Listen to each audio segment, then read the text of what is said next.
All right, so let's jump into the site selection model that we got for Zalat. So step one was just locating their existing locations. And right now we've got them proportional in size based upon their visitor foot traffic. So we downloaded all this information from Placer. So bigger the dot, the more visits that this location is experiencing. So in Dallas, you can see you've got some over here in the suburb areas, like above Flower Mound, over here in Allen, Fort Worth. Like these are very busy locations for them. And then what we wanted to do was just put this retail growth model on top.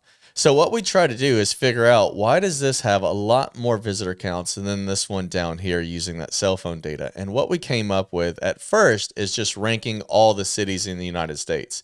So now that we've come up with this machine learning formula to figure out what is the right demographic mix, what is the daytime population, what is the income levels, all of this stuff went into there. And now we can apply that to every single city in the United States. So in green are where you have the highest target markets that are similar to the ones where they are now that we think they would be successful. So if you're going to go over to Florida, hit the Tampa market first, and then maybe go to Jacksonville and then go to Orlando. So now that we understand this formula, we apply it to every single city, because to get this answer, we've applied it to every single intersection in the United States.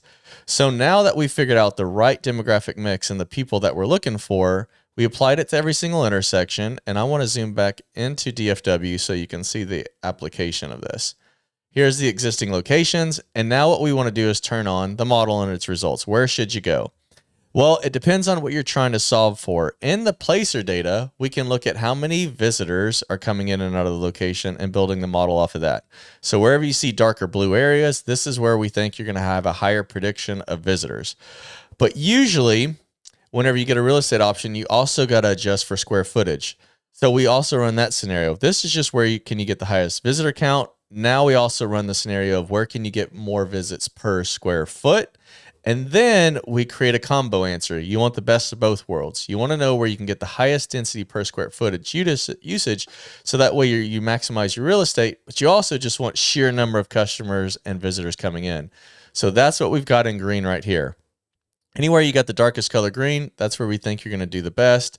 You can see in the core of DFW going down 75 and Dallas North Tollway that this is going to be kind of sparse. There's lots of competition and everything out here. And then when we analyze your existing spots, it looks like you do really good in the periphery markets, like your Allen, like over here in Highland Village.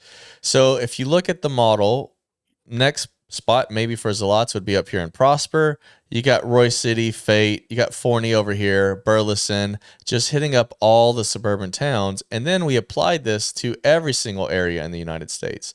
So if we try to do where the growth model should happen in Houston, let's zoom out a little bit. Looks like Pearland, or Pearland. I don't know how to say it. I'm not from Houston. Then you got Fresno down below, and then Katy would be a good option in all the periphery markets. But feel free to use this for the entire United States. Let me know if you get any questions.